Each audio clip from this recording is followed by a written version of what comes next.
the recording. All right.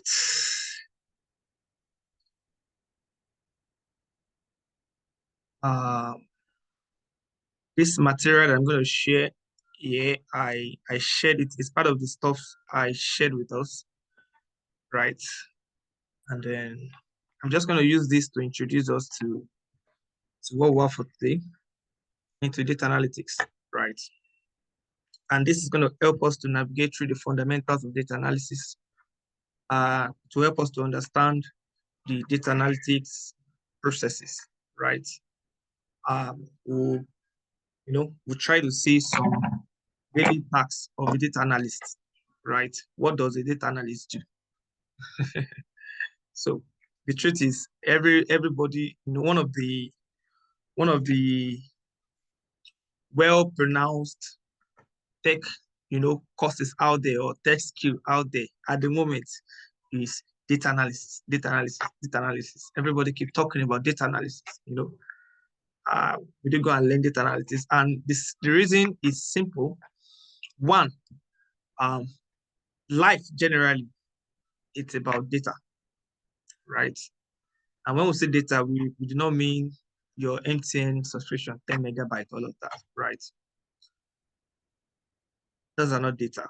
I remember in our, elementary schools, and then those days that we used to do computer, and they will ask you, what is a computer? You define computer. They'll say, what is the data, right? And if you remember the answers we used to give in those days, would say that data is a raw fact, right? So it is a fact that has not been refined. Like, you just got this and you record it. You got this, you hold it. You get this, you hold it. You get this, you hold it, right? When you have refined that, that fact, it transforms to becoming an information. And it is an information that bears knowledge. Can you hear me? Yes, can hear you. I said it is information that bears knowledge, not data. Or you can mute yourself. Yeah, that's what I want to do. I will appreciate everybody to mute, right, so that we don't disturb the class. I'm also trying to mute everybody here. Right.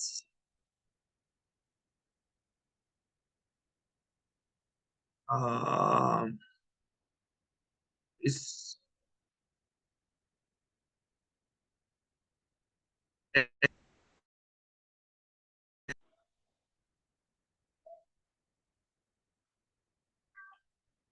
All right. So, please, I appreciate us to mute, right? So, what do we do as a data analyst? Maybe I should throw it as a question for everybody,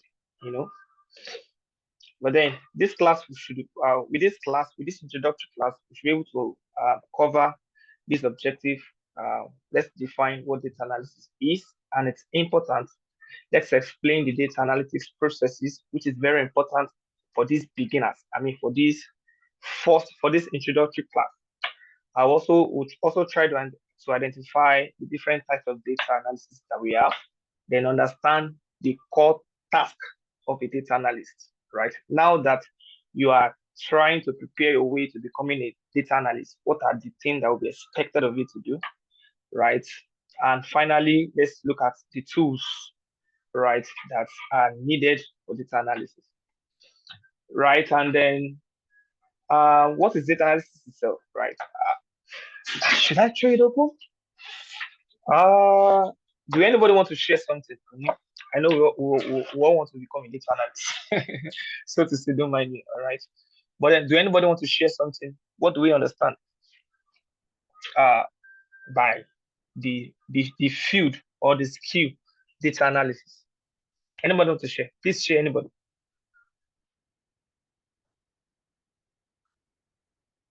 Are we there?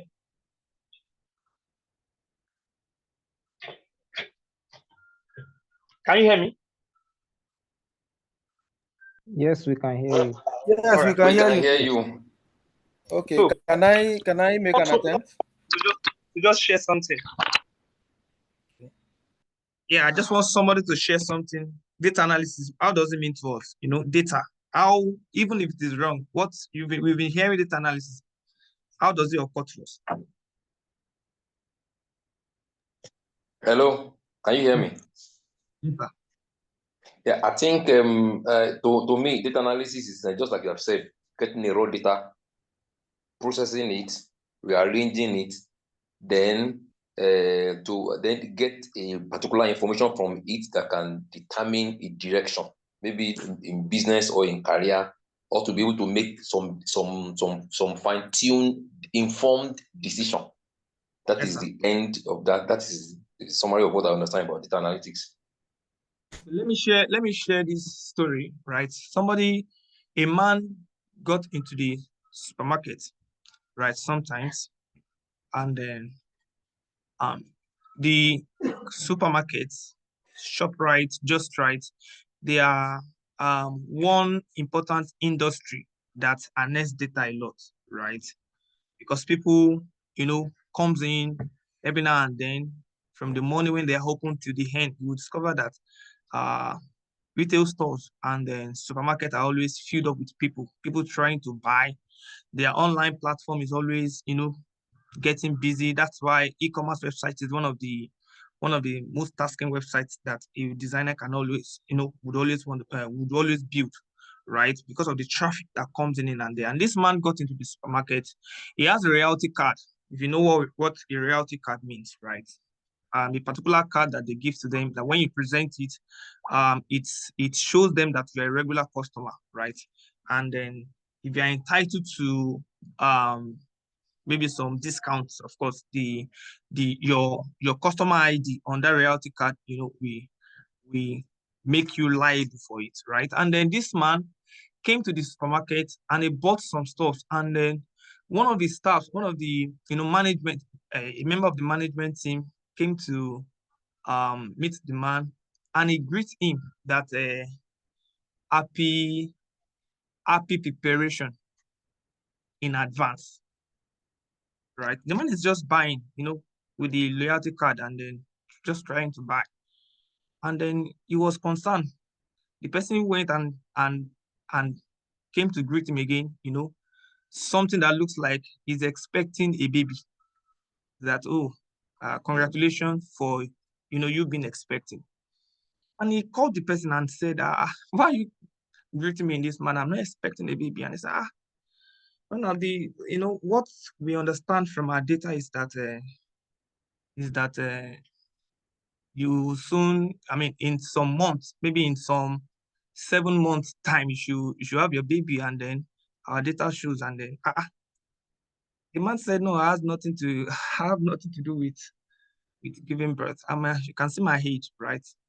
So the man was just so concerned and left, and he got home, right? And he was still concerned.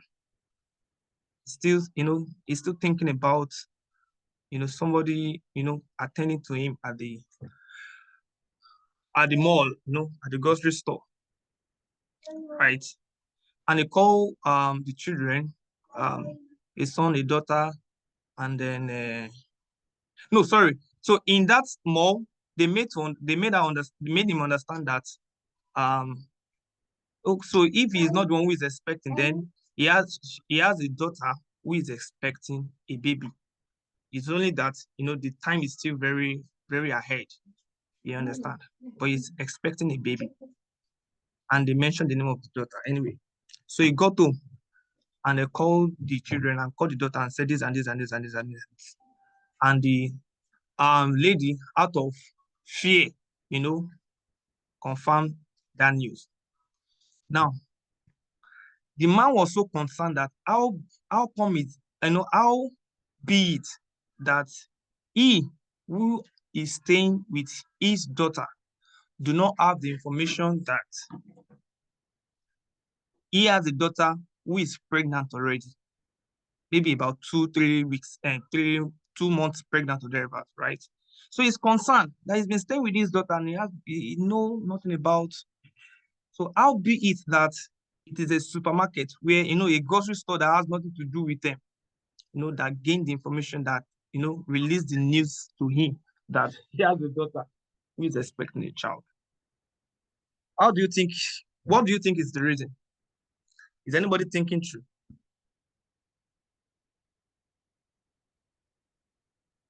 Does anybody want to say something? What do you think is the reason? How do the grocery store, how do the mall knows what the man himself did not know about his own family, about his own daughter? How? If I may speak, sir. Yes, sir. Pastor, you're the one again, sir. All right. Yeah.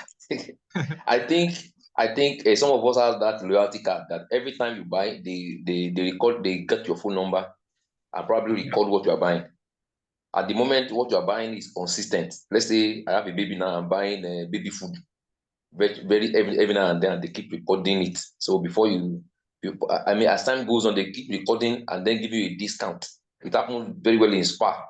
Eventually, now they will not give you a discount. So by the time they prorate what you keep buying over a period of time, they can guess that you are expecting the baby. If is baby thing you are buying or your daughter is buying, that is I may be wrong, but that's exactly what happened.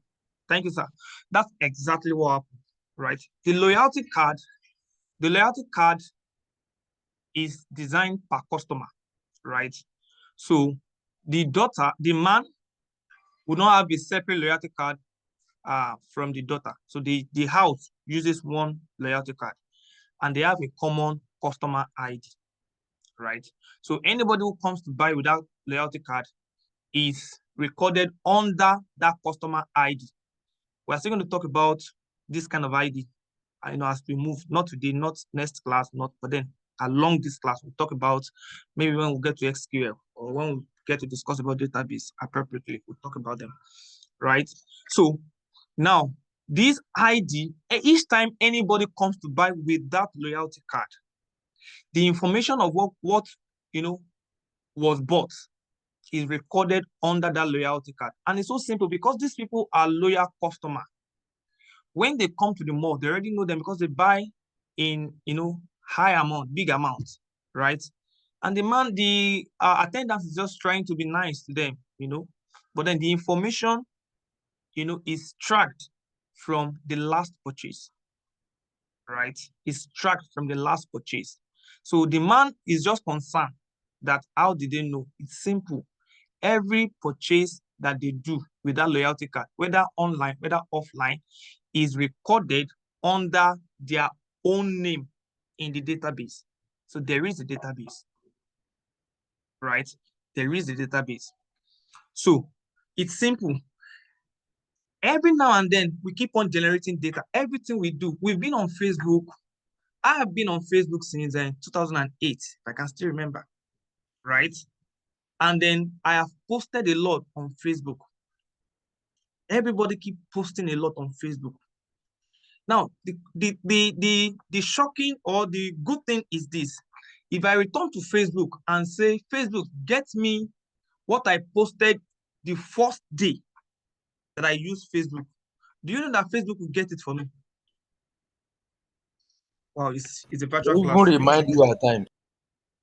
Huh? It will remind us, yes. Yes. It will remind us. Now, the fact that Facebook can remind us means that the information is not taken away. You may not have access to it since 2008 that I may not have access to it again. But the fact that something can still bring it to my screen, or if I demand for it, something can still get it for me, means that it was not deleted. Even if I deleted that information at that time, it goes into a particular place, right? And that particular place, of course, we're still going to talk about it, is called the database. Home, a place where the data are being stored, right? Now, it means that because the data is not gone, it's just somewhere, I can fetch out the data and do whatever thing I want to do with it, right? I can fetch the data and do whatever thing I want to do with it. So this forms the understanding of data analysis because we'll keep generating data. The world is about generating data every now and then, right? There are types of data, but then the world is about generating data. We'll keep generating data. unknowingly or knowingly or unknowingly. So data analysis is the act of inspecting this data, right? Cleaning this data. The words that are in this definition are all important because we are going to pass through all of these terms that are used. So we say data analysis is inspecting, cleaning, transforming, and modeling data to discover useful insights. Inspecting, cleaning, transforming, and modeling data, right, to discover useful information and conclusion and support decision making and all of that, right? And that's what data analysis is talking about. Is the ability to draw insights. Is the ability to draw insight from those data. But then it doesn't start with analyzing the data. That's not where it starts from. So it starts from a particular point where we will be, where we are collecting the data, where we'll be able to collect the data. How do we collect data? When you collect the data, there is a way the data will be like, right?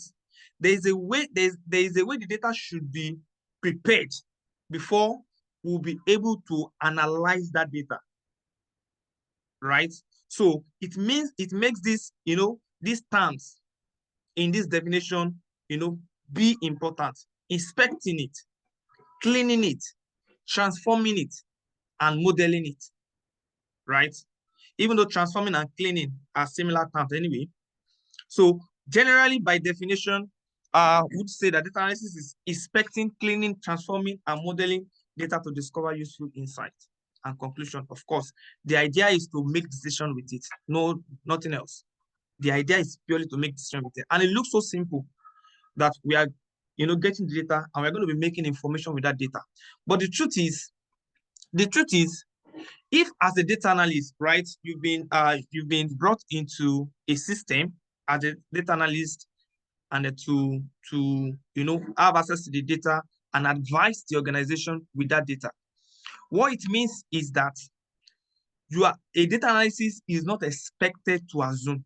So in the term of a data analysis, the word I think would not exist because we have the data. So if I, as a data analyst, say to my organization that by this time, 10 years, we should, by all things being equal, by the virtue of the data that are available to us, we should be closing a revenue of maybe 100 million naira, or let's say 5 billion naira in 10 years. After that 10 years, we should be getting 5 billion naira. We should be getting 5 billion naira. So how will it be is what we want to understand, right? And of course, it involves, the application of various statistical and computational techniques to bring this thing to life. So of course, we want to look at the importance of data analysis, right? Which I already gave in that note. We have access to this note, so we can go through the importance. I'm not going to take time on it. And then another key part, that I'm just going to spend this talk. After we are done doing all this talk, we go into it straight, and then we may not be doing all this talk again because we'll be doing the real work. So please, give me this beginning to do all those my talk. So now there is a process. There are processes that we follow in data analysis. So that's what we call the data analytics process, right? We don't start with analyzing data, right? We don't start with analyzing data. Of course, if you don't have the data at hand, there is nothing to analyze. So the most important tool in the hand of a data analyst is the data itself, right? Is the data itself. And that's why, of course, there are several fields in around data analysis, right? There are several fields around it, right? What you are as a data analyst is a function of the field you are. For example, if an account person, you could decide to be a financial analyst. And the meaning is that the data you'll be working with will be financial data. We'll be talking about money, right? If you are into force, maybe police force or any of the forces, you could decide to be a crime analyst, and the data with you'll be working with would be, a data that speak to crime rate and all of that, right? So you could decide, you can decide to delve into so many phases of analysis that we have. It all depends on the data that you have at your disposal. So generally, a data analyst would be able to work anywhere.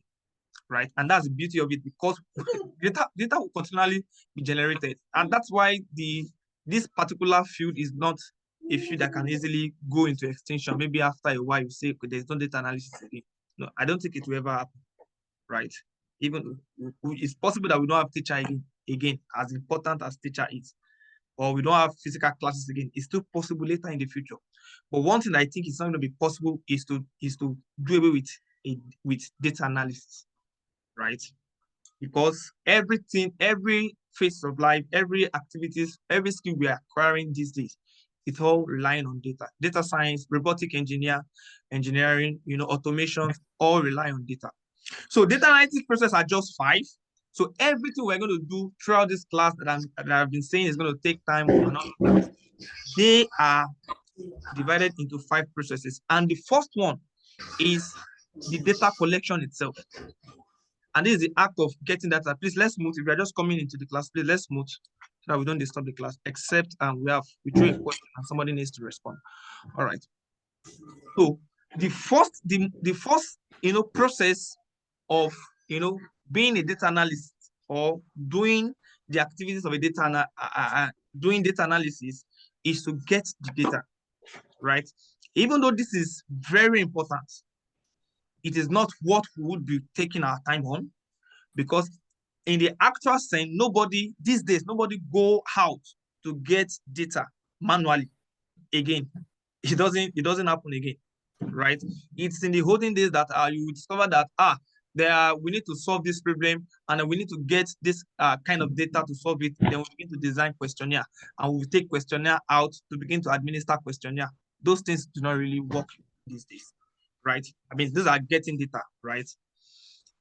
These days there are technological system that helps us to get data, and the key one, the one we can easily relate with is the ERP, right? ERP is Enterprise Resource Planning System, e.g. SAP. SAP is an ERP. Microsoft Dynamics is an ERP. These are business management system, right? Okay, the one that we can easily relate with also are we'll say the HR software, right? HR software like Bsoft HRM, Seamless HR, and all of that. We have sales software, like Salesforce. We have CRM software, right?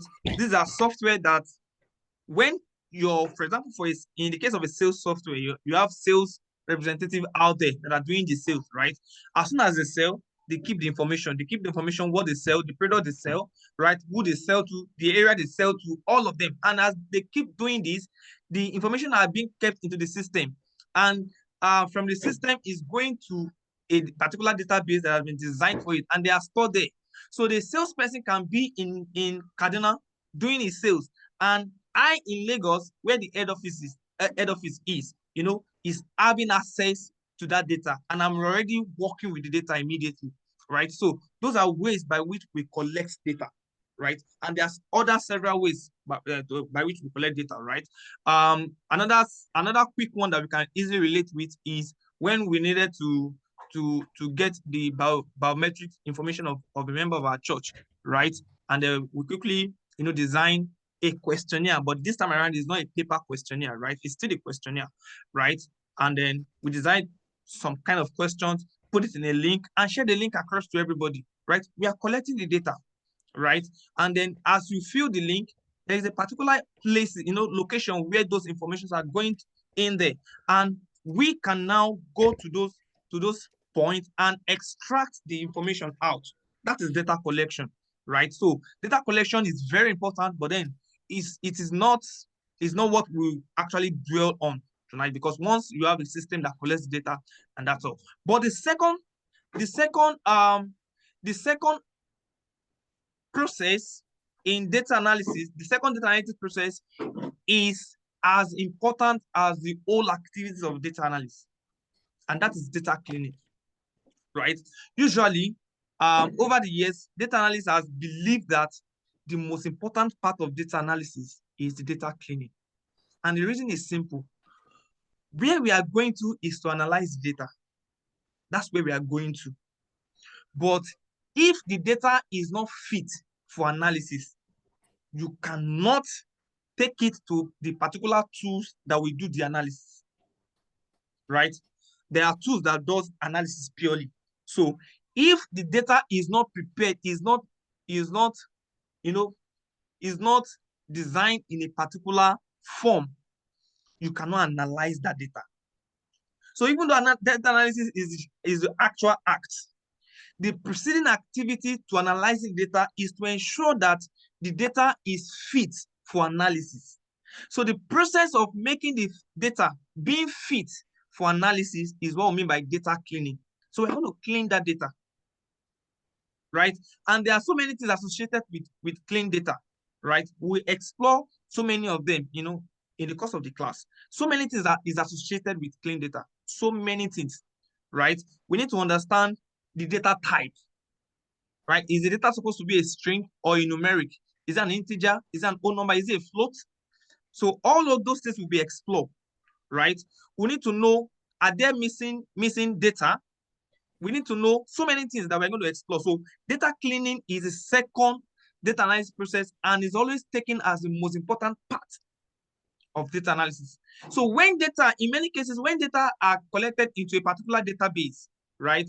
When data are collected into the database, maybe from the various, ARPs or from the system that have been designed. Somebody in Kaduna is making sales. The head office is in Lagos, and the HR team, have the information of the employee, the HR data. The customer data is also there. The products, all the vendors' data is also there. Data everywhere. Everything comes together and be stored in a particular database, in a particular house that we call database, right? Now, as a data analyst, you need to work with this data. You are going to query that database to say, okay, Mr. Database, I need to work with this data. Please release this data to me, right? So most time, when the database are being queried and you get your data, there are so many anomalies, that happen that put the data into a bad shape. So when we get that data, before we go out to analyze them, it's always very important to begin to look at those inconsistencies, those missing values, those duplicates, those misplaced data types, those outliers, and all of that, and ensure that we put them to place. It looks so simple, but by the time we begin to get into it, we'll begin to see how it works. But then this is the second process in analyzing the data. And the third analytic process is the data exploration, and this is where the analysis now actually comes in, right? This is where the data analysis comes in. That's where the summarizing the data, visualizing the data. This is what people see that make people say that this person is a data analyst. By the time you begin to draw graphs, graph with it, it begins to say, oh, it looks like this. The trend, we see all of this. So that is data exploration, right? That is what people see and enjoy in data analysis. But then this is not possible if the data has not been well cleaned. The truth is that if you analyze an unclean data, a dirty data, you will get a result. But if the result it has given you says that the company will close this, the company will generate a revenue of 5 million in the next 5 months, right? If that's what the data has told you or has told us, after that 5 months, we only see that the data has misled us. It's all because the data, is not well prepared, right? So data cleaning, the second process, data exploration, the third process, right? And of course, data modeling is the fourth. And this data modeling is an activity that occur from the process of even exploring the data, of analyzing data itself, right? And it continues to beyond, right? And this is where we now begin to look at some algorithm, that makes, the data work, that makes this is more discussed when we're doing forecasting, right? So there are some algorithm that we need to pay attention to. There's some statistical understanding that we'll pay attention to that will help us at the end of the day, to say this will happen and that will actually happen. So it's the fourth data analysis process. And the last part of it is now the real interpretation and data communication. And this is where the data storytelling comes into place, right? So after doing all of those things, I've prepared a dashboard, I've prepared all of those things. So what does it mean? A layman may not understand it, right? So I'll still need to come and tell the story. Say, oh, this is what this dashboard means. You see this line that is going on this chart, this is what it means. If this come down, this is what will happen, this and all of that. So that is data interpretation. So these 5 processes are the general data analytics process. So if you hear people saying that they are becoming data analysis, these 5 processes that they are understanding. And once they have good understanding of it, right, everybody is good to go, to be a data analyst. They look so simple, but there is more to it, right? Okay, so I'm going to move ahead a bit and see the types of analysis that we have. Basically, there are 4 types of analysis, right?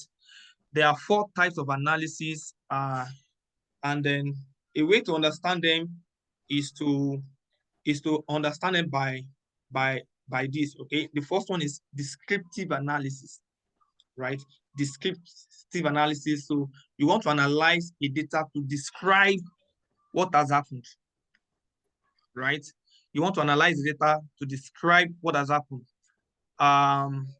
Maybe in the organization, we discover that the sales is going down, right? The sales is going down, and then the management reach out to the data analyst on ground, say, what is happening now? So the data analyst will now generate relevant data that it needs from the database to now begin to look at what has happened in the past.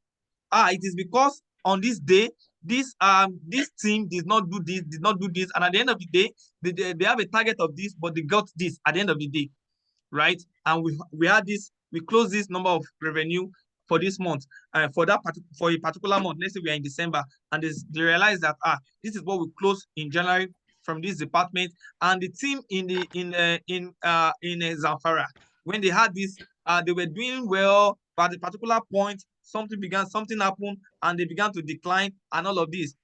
This is the reason why at the end of the day, now in December, this is what we now have at the end of the day. So somebody is trying to use the available data to describe what has happened. That is descriptive analysis, right? So we say summarizing past data to understand what happened. That is descriptive analysis, is a type of analysis, right? So we use the word, we say descriptive analysis talks about what happened. What happened? Now there is a second one that is called the diagnostic analysis, right? And from the word simple. So while descriptive is trying to know what happened, diagnostic is trying to know why it happened. You understand? So the descriptive is saying that, descriptive analysis is saying that in December, this team and this team, maybe the sales team in Kaduna, the sales team in Ekiti, and the sales team in Ebonyi, they didn't close, they didn't come with a good number, right? So diagnostic analysis will now say, oh, what happened in Ebonyi that did not make Ebonyi, to come out with a good number? And they begin to use the data that are available generated in Ebonyi State to begin to look at this, and this. Oh, okay. The supply had issue at this point, and they were delayed, and this and that. So it is trying to know why what happened. That is diagnostic analysis, right? And these first two type of analysis that we have talked about is where a bigger part of our class will be so focused on, right? We'll spend more time on these descriptive analysis and diagnostic analysis very well. right? And because we have the tools that will help us to navigate through, right? We'll talk about the tools, when we get to the next subtopic, right? And we have the predictive analysis that is now saying that, oh, from the data we have, this is where forecasting come in actually. So from the data we have, this is what will happen, right? Using the statistical models, this understanding of that statistics that we have at hand. Okay, from what we have, this is what will happen. This is pure forecasting. Both predictive analysis and prescriptive analysis are both forecasting. So while predictive is trying to forecast what will happen, prescriptive is providing recommendation, advice based on the data also. So if this will happen, if it is not what we intend to have, so prescriptive analysis will now use data at hand also to now say, oh, let's do this. If we do this, if we reduce this by this level, okay, we can get this. He's doing more of the mathematics activity around it. So instead of doing this, let's not do this. Instead of using this number, instead of releasing this number of product to the market, no, to this particular market, why let us reduce this to this amount, and then let's pay more attention to this area. And because of this reason, and this, we can get it done. And at the end of the day, we'll meet up with what we intend to get. That is now prescriptive. Somebody is I have trying a to question, sir.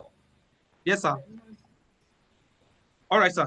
Yeah, I wanted to find out where this comes in. Like there's a particular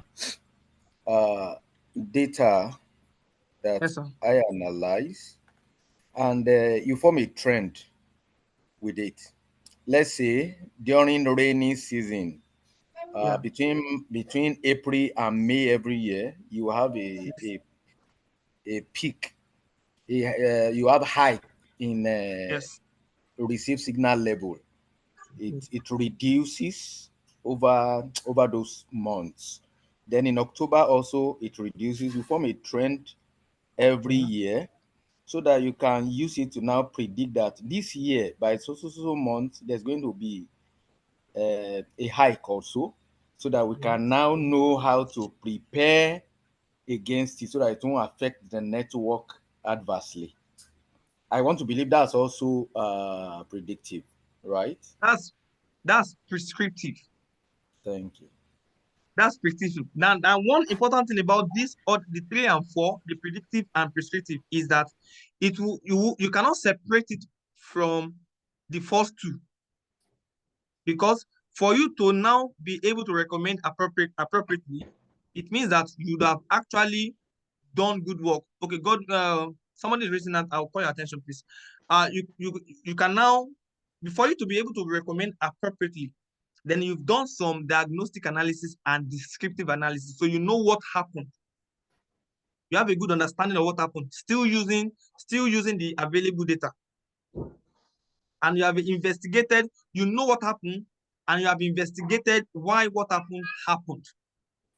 Then those understanding can now help us to now begin to use that data to make some recommendation and all of that, right?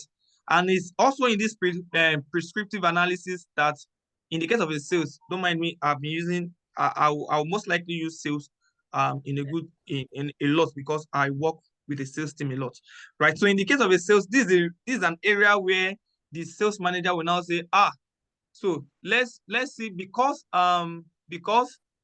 this sales representative or this person is strong at selling this product in this area, and we want to promote this area, that same product in Sokoto. Let us transfer this person to Sokoto. Of course, the person will not really understand why the company have said, you are the one we are transferring to Sokoto. He will just say that the HR will just call and say, we are transferring it to Sokoto and all of that. It's because they are nursing the strength, right? And they are beginning to get solutions from what they have seen him do over the years. You understand? So this is where all those activities comes to function. Somebody, where's that person that asked question? Please, you can talk. Okay, good evening, sir. Yes, sir. Yes, thank you for the training. Okay, so I have a question to ask in respect to descriptive analysis. Okay, so it says summarize past data to understand what happened. example, sales reports, customer demographics. So I want to ask, is it in relation to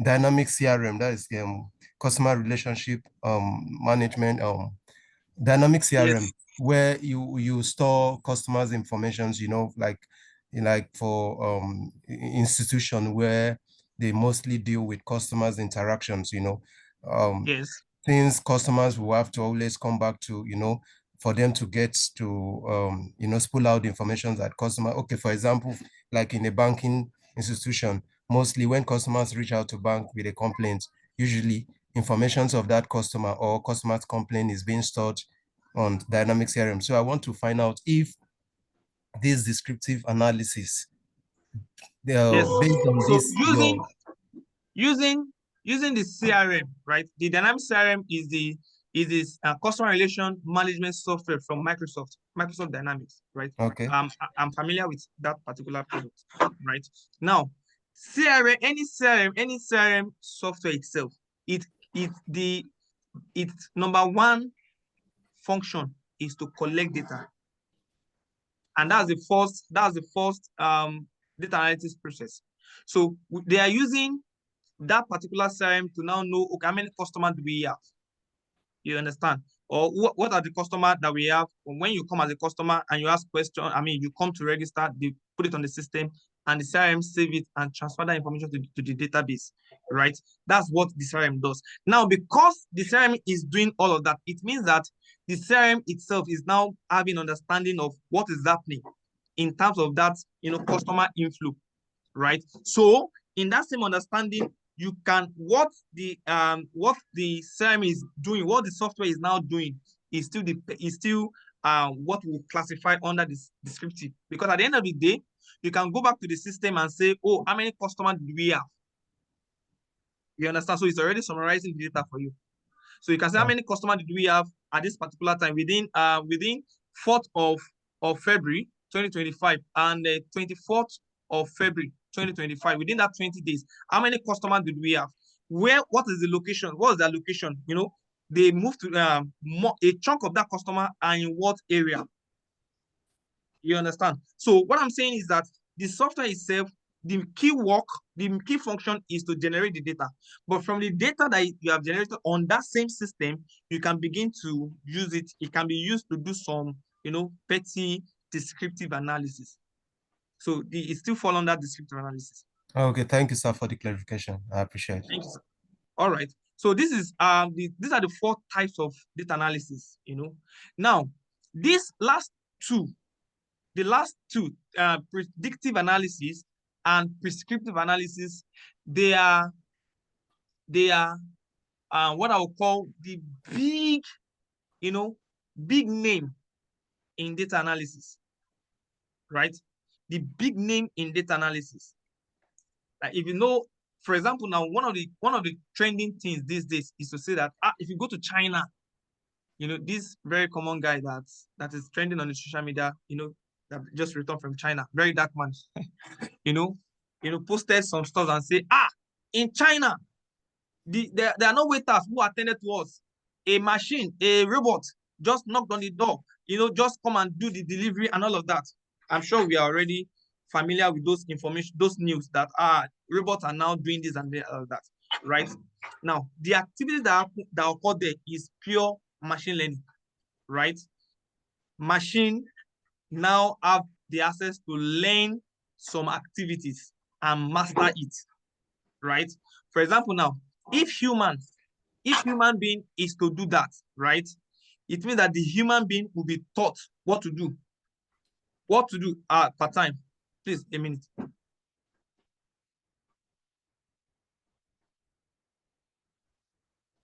Sorry. So if humans are to do that, right, we'll call them and say, oh, you put the food like this, you do this, and you take it to this person. But what machine does is that when you make it do it, you write a program that make it do that stuff once or maybe another time. So as he's doing it, is the machine would have the ability to note that this is what I do at this time, and that trend of activity will be stored in what's supposed to function as its own brain, which is the database. So it repeats it again, So it has been designed by the virtue of some sensors and some other engineering activities to understand that this thing that I've done again and again and again, I can repeat it. You understand? So the machine is made to learn some process.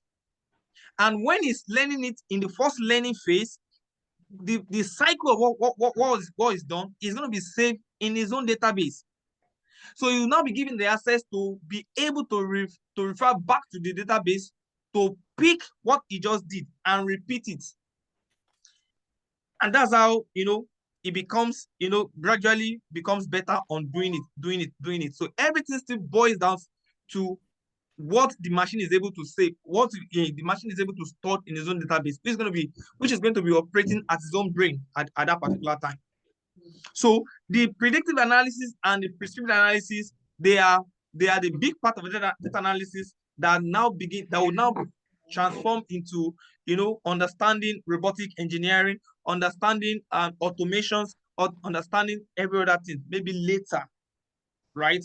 And then the tools that is particularly useful for the predictive analysis and prescriptive analysis is strictly Python. Python, the other ones that have been doing the job before Python grows to that understanding is the R language, and then we have R language, and then we have S plus also. We have R plus, we have S plus, right? But then the big software, I'm already on these tools for data analysis. That's where I am at the moment. Okay. So, but the big software that does the work of predictive analysis and prescriptive analysis is Python. So, even though this class does not totally cover Python, it means that the after this class, if you want to make some steps ahead, then the work will be to begin to master Python, right? Even though we can have another class for it, but I'm not sure it will be the time we have would be able to cover it. But then for descriptive analysis, diagnostic analysis, and of course, still that predictive and prescriptive, right? We have other tools that can cover those activities, which we are going to cover in this class, right? Microsoft Excel is big. Microsoft Excel is so common, and then people casually think they understand Microsoft Excel, there's this common saying that we say, right? That everybody understand Excel in their CV, right? And that's the truth. If you ask average persons, do you use Excel? We say use Excel, right? And it's not a lie. Everybody uses Excel, and the reason is because we in so many ways think that what we do with Excel is just to save that name of that person, what he buys, all of those things, right? We save it on Excel. That's what we think that's what we always think that we use Excel for. But then Excel is way bigger than that, right? Excel does so many things like an automation, right? And we're going to be exploring a big part of it from tonight, right? So Excel is a tool that is very important for a data analyst. Another tool that we'll also be exploring is the Microsoft Power BI, right? Microsoft Power BI is particularly for data visualization, for dashboard design, right? That, of course, if you have used any, like the brother that talks about the CRM, right? If you launch into the CRM, the first page is like a dashboard where you can now give some analysis to say, you made this number of sales, you do this and this happening. You just summarize everything and gives you that information. That's a dashboard, right? So a tool that Microsoft have designed, to do those activities is the Microsoft Power BI, right? Microsoft Power BI, the other competitor with Power BI is the common Tableau, right? This Tableau here, right? They are all visualization tools. There's another one called Q-Link. There is Looker and so many other ones, right? So our class today will cover our class, that we are into right now. We cover Power BI. I'm still trying to look at if we'll be able to cover Tableau, but then they both do the same thing, accurately the same thing, right? It's just that some organization will prefer Power BI over Tableau, and some organization will prefer Tableau over Power BI. But these two are the common ones, right? That's why it's always advisable to understand the two, right? And the other I've talked about Excel. We're going to talk about it. I've talked about Power BI, but the big thing that we're still going to talk about in this class is the SQL. So these are the tools that we'll talk about. SPSS means Statistical Package for Social Sciences, right? It works very similar to Excel, right? If I see that we have time, we can look at it. SAS and SPSS are almost the same thing. So if we have talked about SPSS, we may not need to talk about SAS, right? But then we'll talk about SQL. SQL is the programming aspect of data analysis, right? Where you have to query the database and say, database, I need this, and write the command into it, and it gets you what you want to get, right?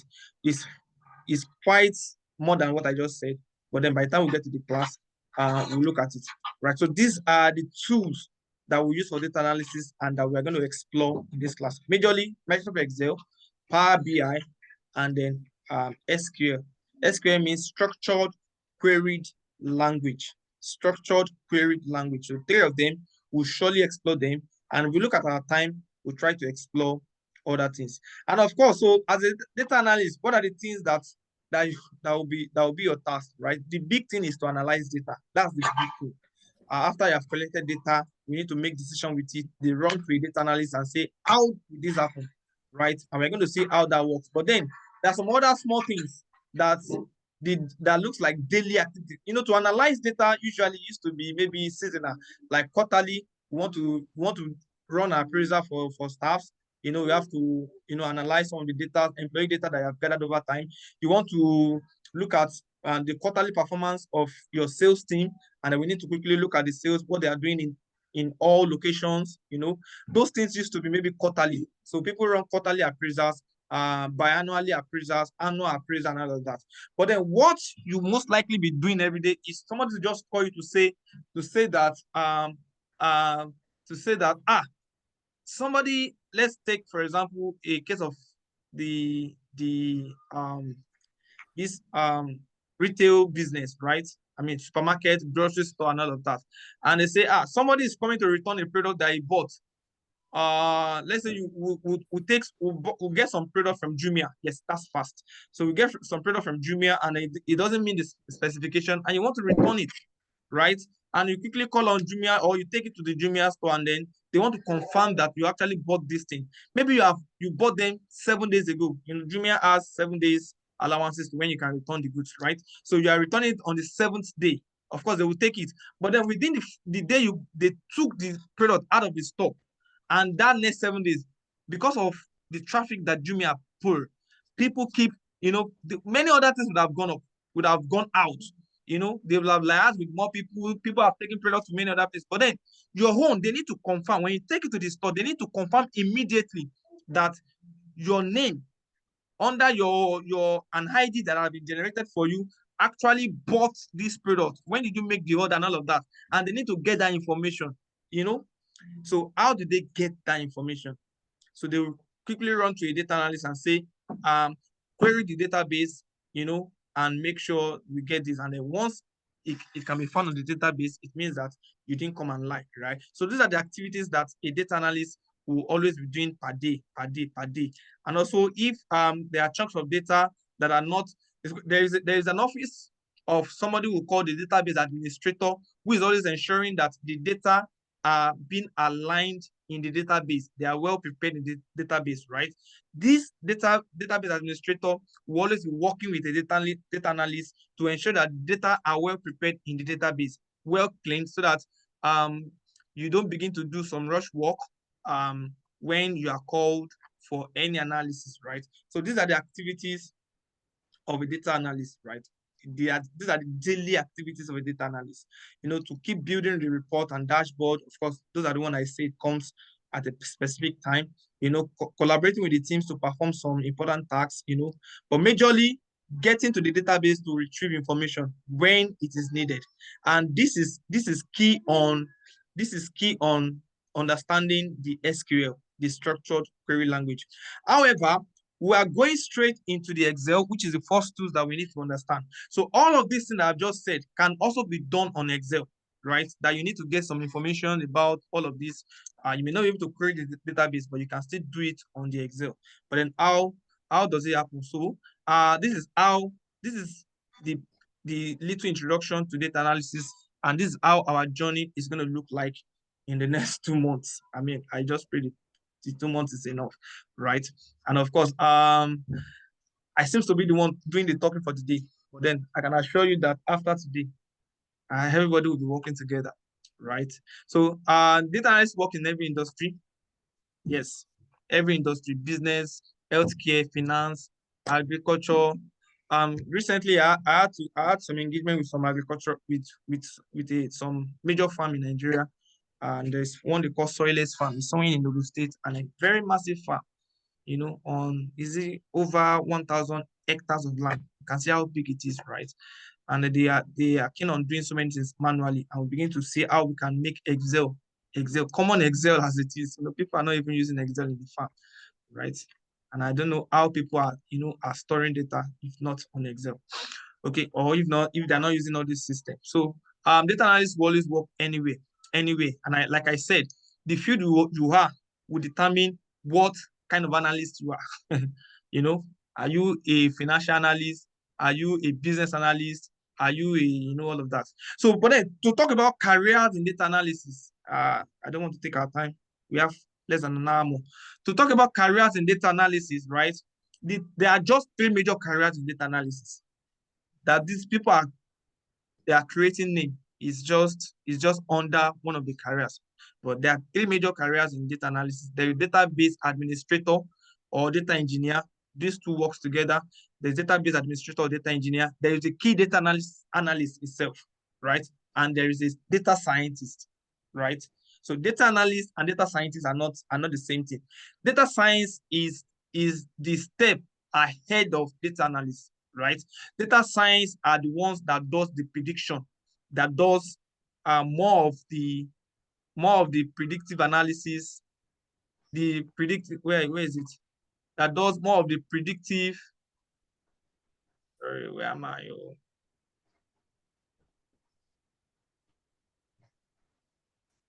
Up, right? Okay, yes. So they are the one that does more of the predictive analysis and prescriptive analysis, right? So that is data science, right? So data analyst, right, does the predictive analysis and predictive analysis, but at a very minimal level. But where they function well, where they do many of this work is on descriptive analysis and diagnostic analysis, right? Because predictive analysis and prescriptive analysis usually requires the use of more tech understanding, right? That is quite bigger than what a diagnostic analysis will entail. Right. All right. So this is the introduction to our class, and then without taking most of our time, we'll launch into the tools and then begin to have understanding of the tools. Any questions so far? Now I've been talking. Any question from anywhere so far?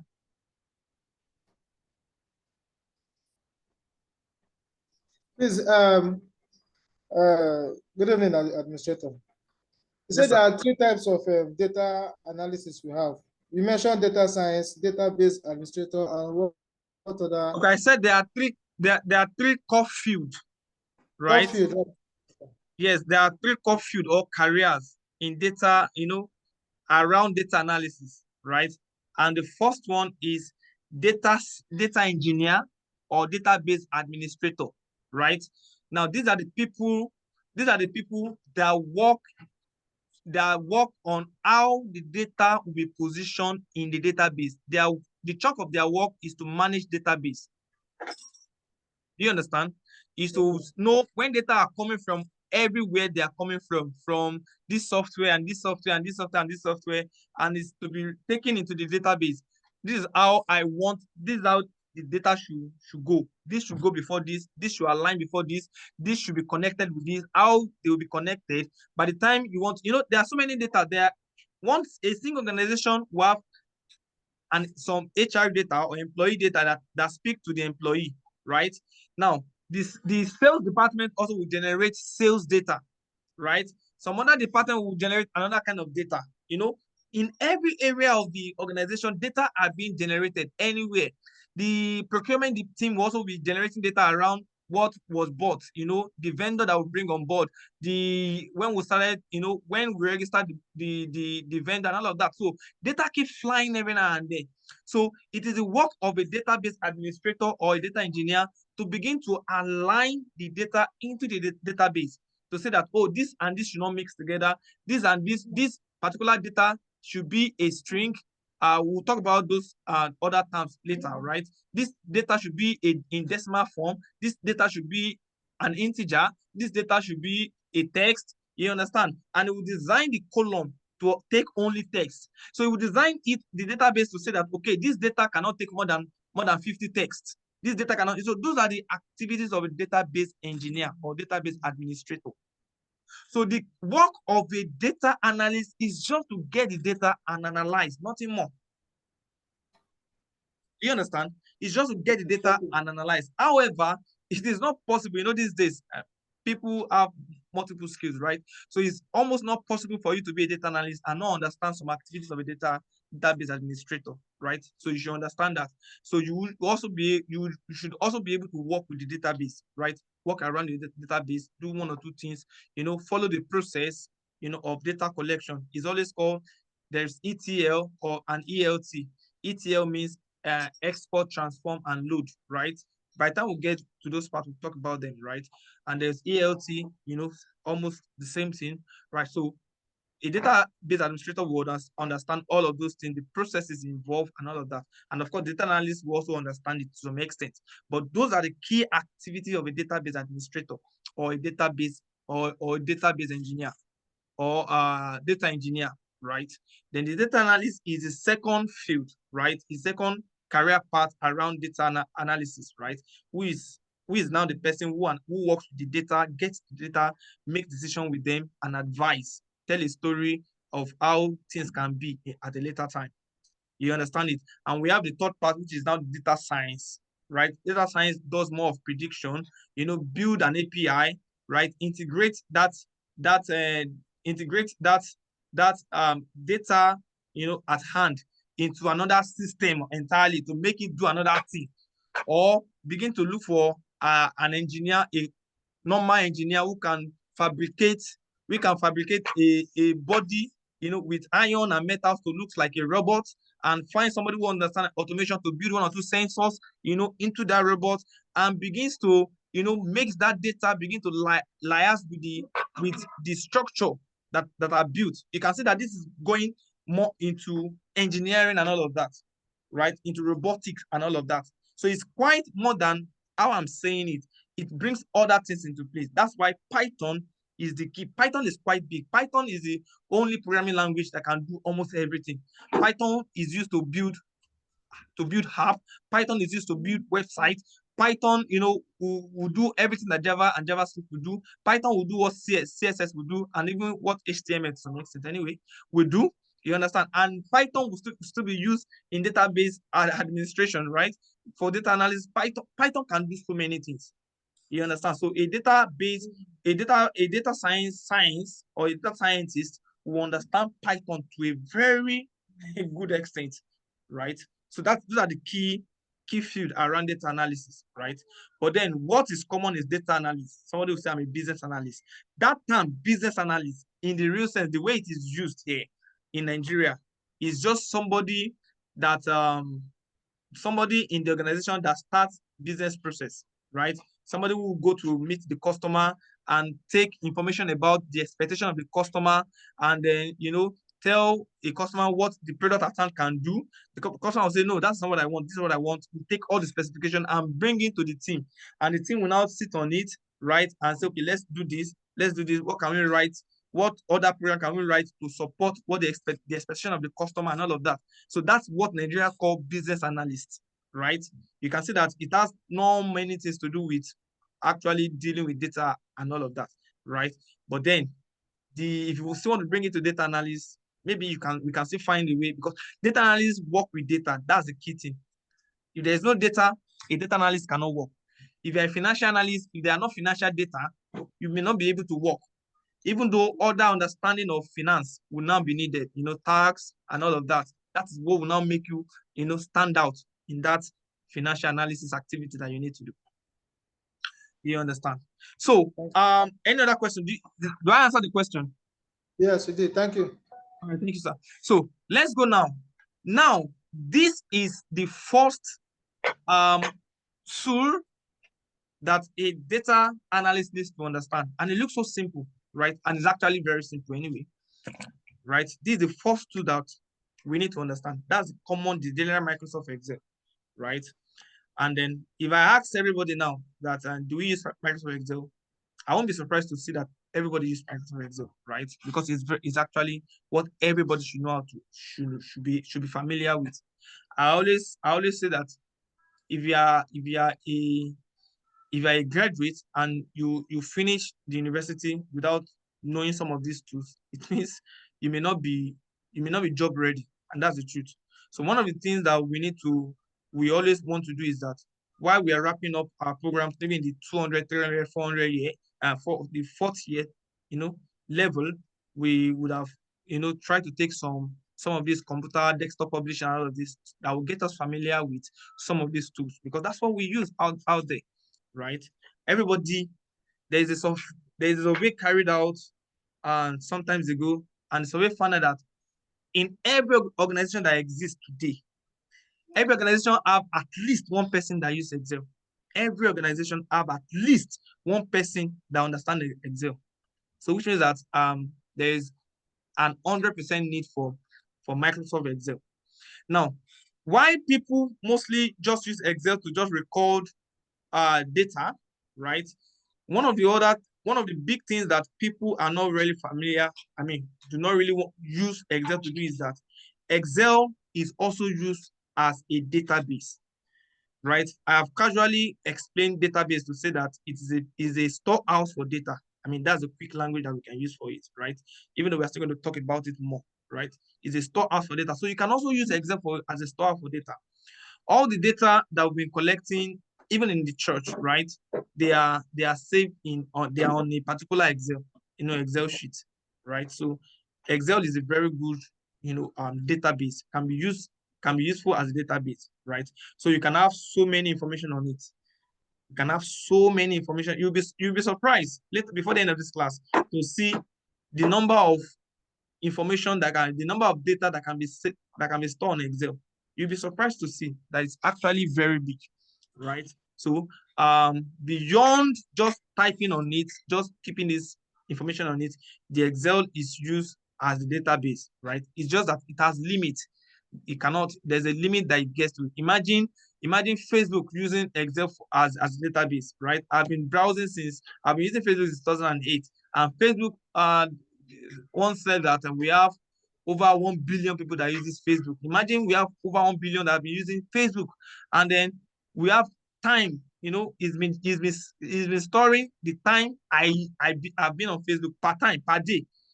I've been on Facebook for how many times today now, right? And that information are going somewhere. So imagine it's an Excel, and every other 1 billion people will do the same thing, right? You understand? So Excel it has limits, and that's why if you get onto YouTube, there was a time that if you get onto YouTube anytime, they'll just be advertising big data onto you, say big data, big data, big data. It's talking about this massive data that we keep generating and how to work with them. So this is how the Excel interface looks like, right? For many of us that understand Excel, this part of it, just permit us to just run it together. For those who are just getting, who are newly getting familiar to Excel, right? And please follow. I'm very certain that not even before the end of this class, we begin to see areas that we are not very familiar with on the Excel that we also need to be familiar with. So this is how the Excel interface looks like, right? is one of the tools from Microsoft. The Microsoft tools have so many products, right? They have the Microsoft Word that you basically use for typing, right? You have the Microsoft Access that is practically is a database also, just like Excel, but then does some things aside what Excel can do.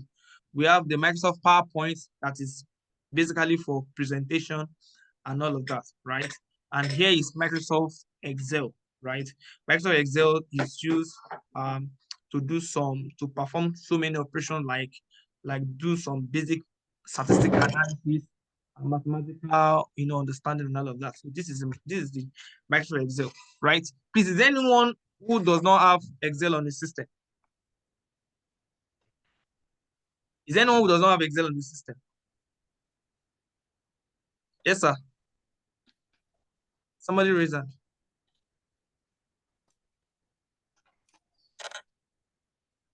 So hello.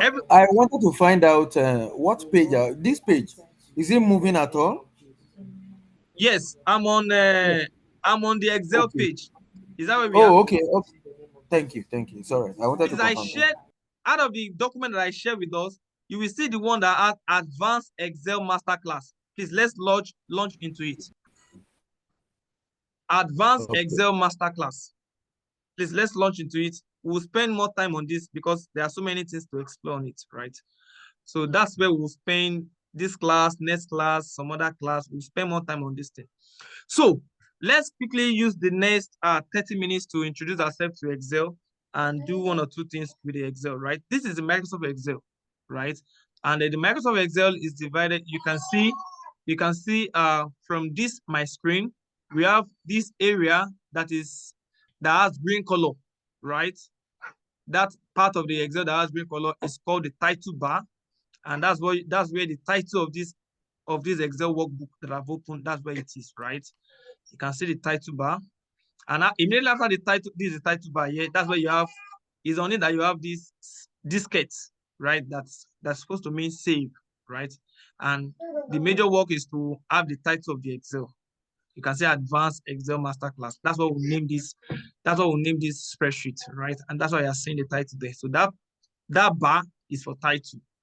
Now, immediately downward the title bar, we have a region on the Excel that we call the tab ribbon, right? Tab ribbon, T-A-B ribbon, right? And you can see that's why we label all these places as tab ribbon. You can see ribbon tabs here, right? It is all this area that is called the ribbon tabs. And then that particular tab has so many buttons, right, that we call tabs. It is called tab ribbon because it is a ribbon. You know what they call ribbon now? In decoration, that tiny, long thing. You can see that area is also long. So it's a ribbon, it's a long, tiny ribbon that has tabs on it. So each of these things are called tabs. Each of these buttons are called tabs. So that's why we call it tab ribbon, right? And you can see that there are several ribbons on it. I know your own will most likely not have this particular one. Can you see Power Pivot? Please, if you have Power Pivot on your own Excel, let me know. If you have Power Pivot on your Excel, please let me know. Is there anybody? All right. Okay. So not getting any response means that nobody has a Power Pivot. But actually, there is Power Pivot on your own system also. So it's just that it is not that you're not going to bring it out, right? I can go here now. I can go and take it off. So which means that we can control what we want to have on this ribbon, right? I'm going to take this Power Pivot and you are going to see together how we take it off. So if you look at this part, from this home down to this place are called the tab ribbon, right? You can see them. It's called the tab ribbon. But this file is not actually part of it, right? This file is just an area where we can perform some settings on the Excel. So if I click the tab and I come, when I click the tab, it brings me to this page. This is just like the home page, right? If I come to the end of it, I'm sure you can see my screen, everybody. You will see this area that has option, right? If I click on the option, it's going to bring down a new dialog box for me On that dialog box, you will see this place that we call customize ribbon, right? Don't forget that this is what we call ribbon. All this area is what we call ribbon. So I can customize the ribbon. I've clicked it, and then I can come here. This is all the ribbons that we have, and this is the main tab, right? I can come here and look for the power pivot and uncheck it. If I uncheck it and I say okay, right, you see that the power pivot has gone. So it means that there are so many ribbons that are behind the Excel that are not on this screen, right? So you can go to that back end and go and select what you actually want to see on this ribbon, right? But then for somebody who is not doing analysis, who is not a data analyst, that person cannot need a power pivot. He will not need a power pivot, right? And some other things that somebody who is not a data analyst, there are some other things that somebody who is not a data analyst will not need, right? But then we have several tabs. So, but then this area is called the tab ribbon. So if you move down a bit, you will see another ribbon. It's also a ribbon, but it's quite wider than the tab ribbon, right? That particular ribbon is called the group. Group, as in we are grouping you, right? It's called the group, right? And then the group shows the details of the tabs. You understand? The group shows the details of the tab. For example, now this is the home tab. It is under the home tab that I have this font group, alignment group, number group, styles group, cells, adds on and all of that. If I come and select the insert tab now, you see that the groups under insert tab will also change. So I'm now seeing the table group, the control group, the charts, and every other one's filter and every other one's.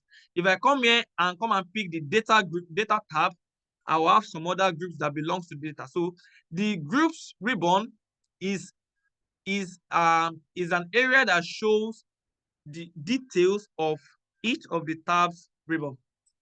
I hope we get that. I hope you understand that. All right. Yes, sir. Yes, sir. Thank you, sir. All right.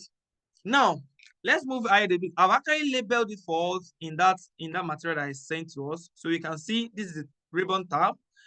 This is the group. This is the group ribbon, right? And each of those buttons on it, each of these stuffs on that ribbon or on that group are called buttons. And you can see it here. It's called buttons, right? And if you come down a bit, right?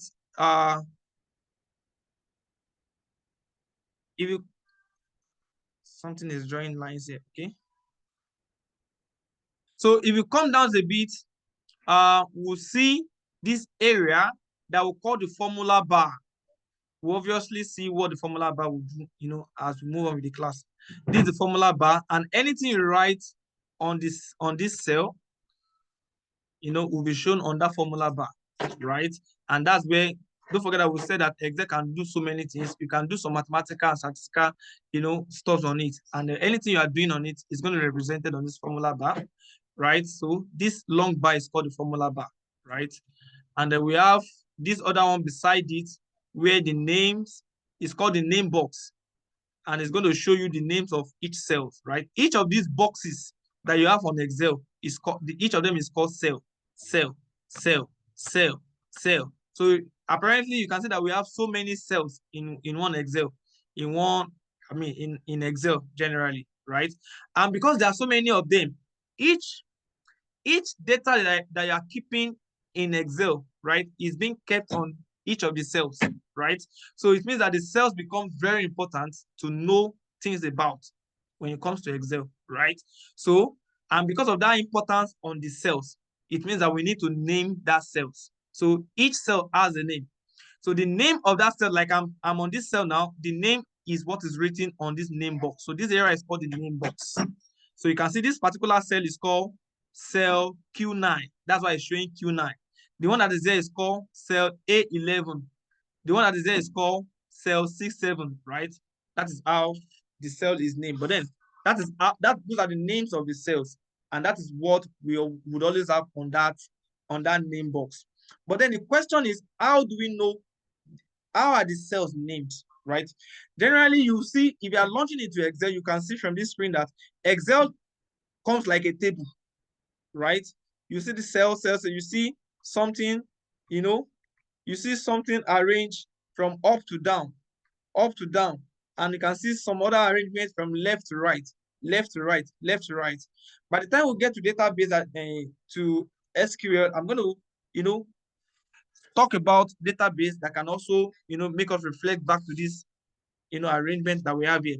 But then for the sake of the Excel that we are, let's understand that the Excel itself is made up of several cells. Each of the boxes on it are called cells, right? And the cells are named. They are named by, all right?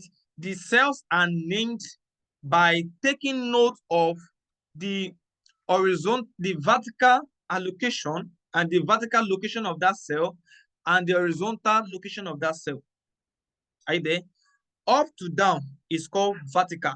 Left to right is called horizontal. So this is horizontal and this is vertical, right? Usually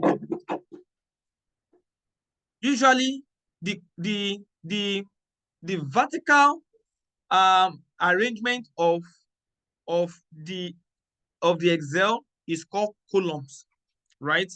Columns is from up to down. That's vertical arrangement of information on the Excel. And then the left to right is called the row. So the Excel interface is designed in rows and in columns. The Excel interface is designed in rows and in columns. Rows are the horizontal arrangements. Column is the vertical arrangement. And from what you can see on this screen, you see that the columns are written in alphabets and the rows are written in numbers, right? The columns are written in alphabets and the rows are written in numbers. Are we together? Now, what does it mean now? It means that this A, where we are now, is a column. This B is another column. This C is another column. These are columns, right? At the same time, this is a row. Row 1, row 2, row 3, row 4, row 5, and like that. Column 1, column 2, column 3, column 4, column 5, and like that. Now, because you are not just going to be using Excel, you're going to be using Excel as a data analyst. So it means that we need to understand so many information around this Excel interface that we have.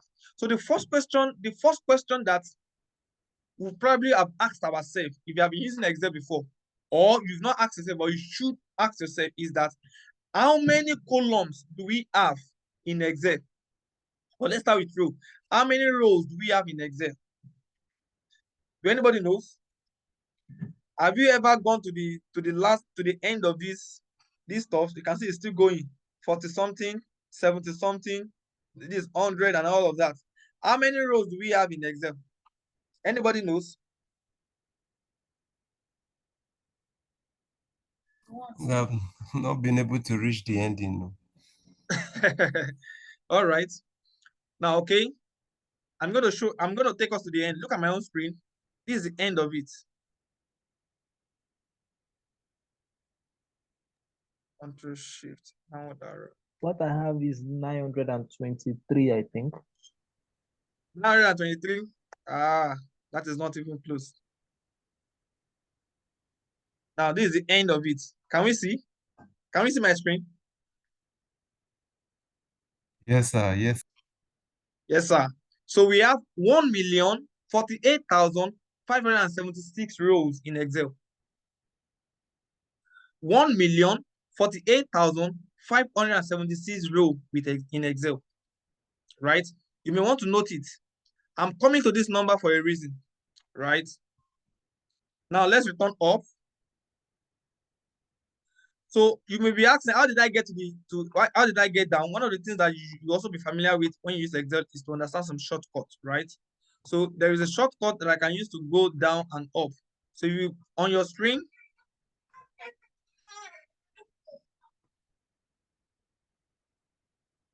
coming.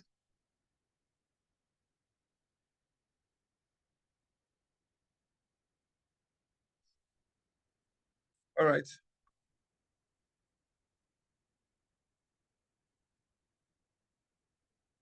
Sorry, my system seems to be hanging. Just give me a few minutes. Let me.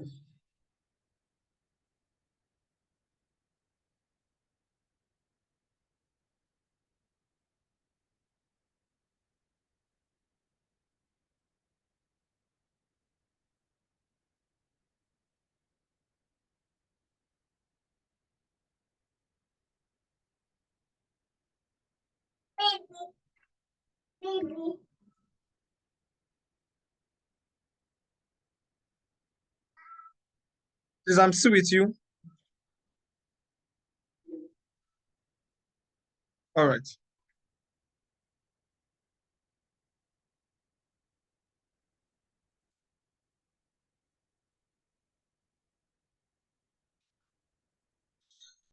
All right. Can we see my screen?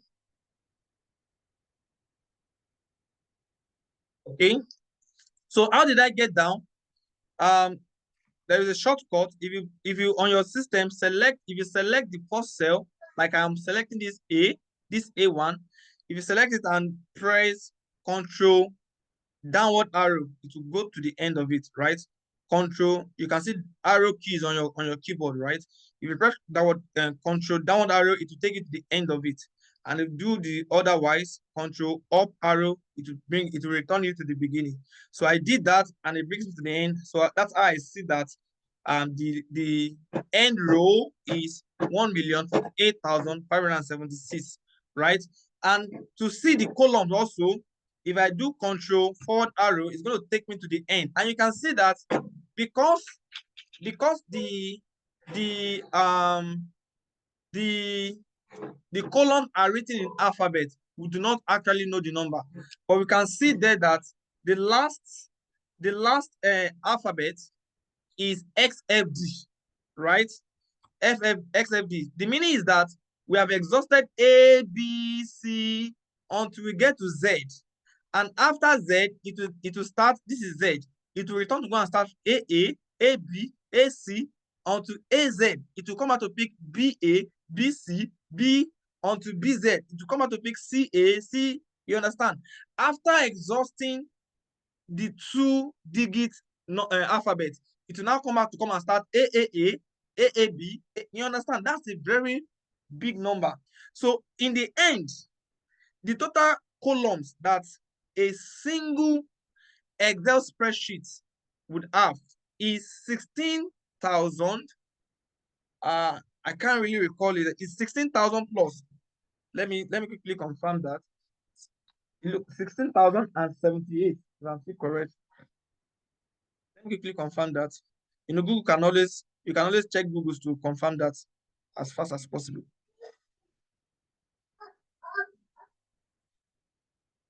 You can also check Google's from your hand. How many columns are in one? How many columns are in an Excel sheet? I just choose okay. How many columns are in one Excel sheet? Yes, 16,384 columns. 16,384 columns, right? Now, and we said each of them is a cell, right?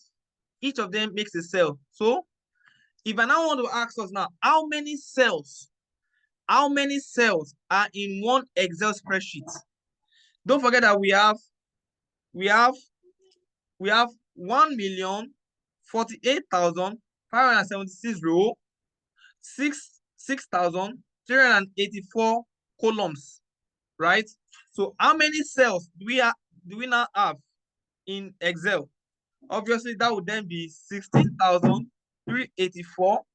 16,384 times 1,048,576.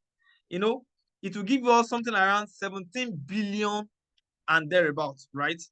Now, I'm mentioning this number for a reason, right? To explain something.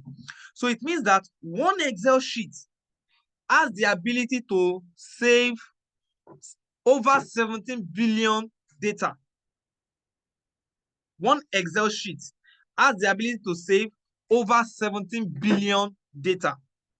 Meanwhile, if you check down here, on your own system, you will see sheet 1, sheet 2, sheet 3, sheet 4, sheet 5, and like that. So the case is like your Excel is always called Excel workbook, right? Like you want to launch Excel on your laptop now, on your system. What we are launching is an Excel workbook, right? And it is called workbook for a reason. And take it to be your general book. Like this is my diary. It is a book, right? A single book is made up of several leaves, right? A single book is made up of several leaves, right? And that's why we would always have, back then in school, they would say, go and buy 40 leaves, go and buy 60 leaves, go and buy 20 leaves, you understand? So it means if you count the sheets in that book, there's a number it should be. The same way. So Excel is called Excel workbook because it has several sheets. So on your own system, if you look down like this area, you will see sheet 1, sheet 2, and it continues like that. I have renamed my own sheet. That's why it is having this Excel interface, advanced sorting and filtering, and all of that. It is because I have renamed it, right?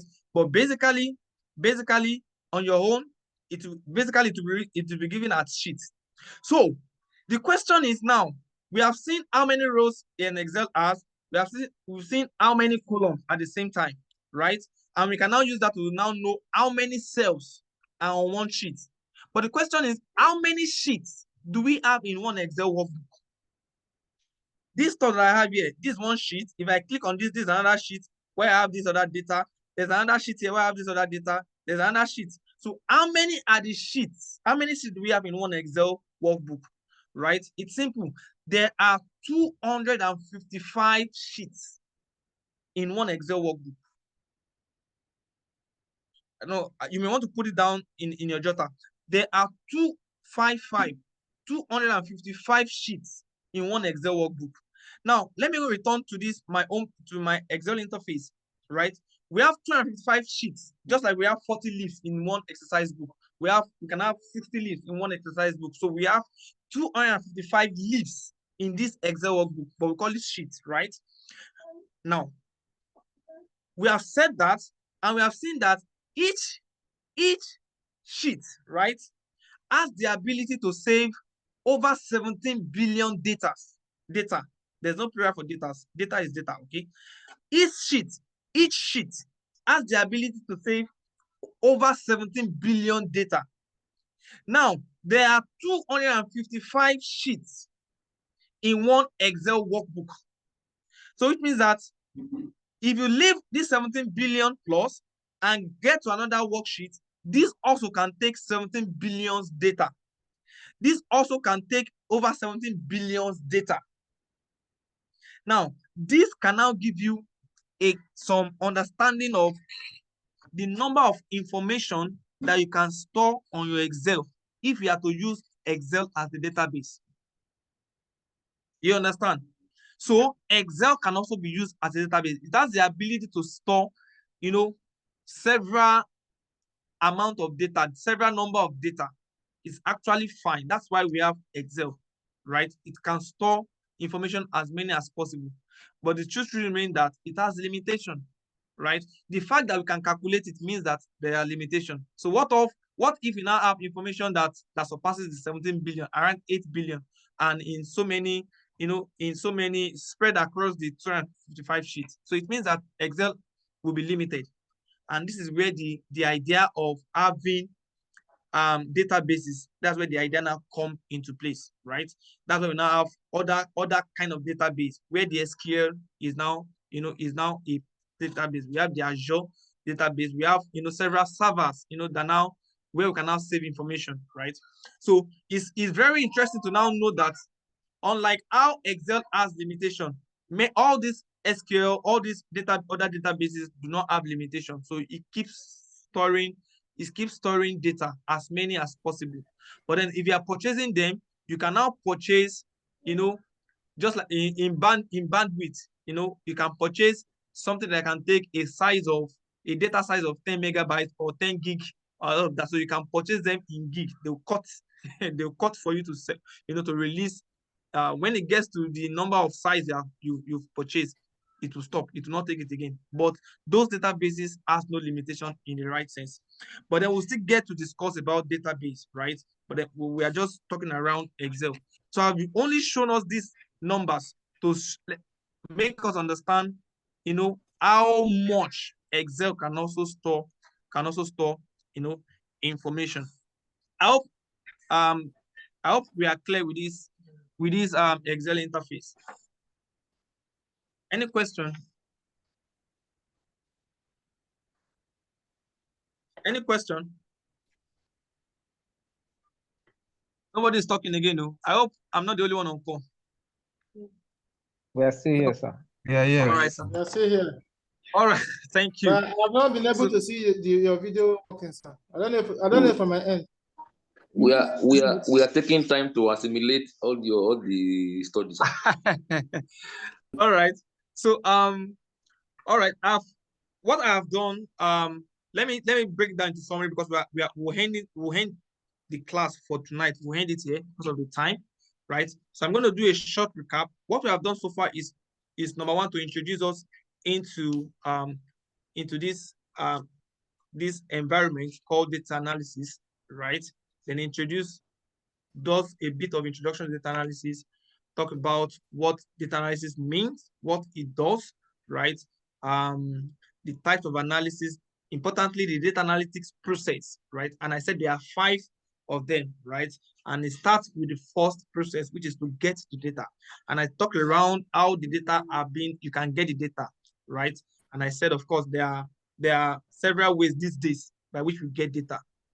There is usually we use a design system like the ERP, like some dedicated software, HR software, CRM software, inventory software, and all of those ones, sales software, CRM, all of them, to get data. So we can now go there. When you are getting data on them, the data will not just be saved on those software, right? The software would have been linked to a particular database. So as we are getting the information or the data into those software, it will be connected to a particular server or to a particular database where it can now be stored. So whoever needs those information can now go to that database and go and extract their data out for whatever thing he wants to use it for. So that is how we get data, right? The other way is to use questionnaire, right? The other way is to use questionnaire, right? Design questionnaire, administer to people, let the people fill. Then we'll come back to come and get the information, the details that we have on that questionnaire. That's another way to get data. Basically, in statistics, right? For people who have studied statistics or who have been in statistics class, we say there are 2 methods of data collection in statistics. There are 2 methods of data collection, or there are 2 major types of data, right? We have the primary data and the secondary data, right? We have the primary data and the secondary data. The primary data are the one that you collect yourself, right? Because you have control over it, like the one we use questionnaire to collect. Or these days that there are no questionnaires again, we design an questionnaire, like I used to get the membership information in the church, right? And make people fill it. So we have control. We can put what we need, put it on there, right? And there's another type of data called the secondary data, right? This is relying on the data that somebody has collected several years ago, right? We're just going to get those information out, maybe from a database where they are kept, or from a file or a folder where they are kept, and we use them. These kind of data are not very reliable, right? Because the person who generated it only designed it for what he needs. We only find that, okay, it can be useful, right? So it may not actually capture all we need, but then that is on data generation, right? That's in getting data, and which is the first process in the first data analytics process.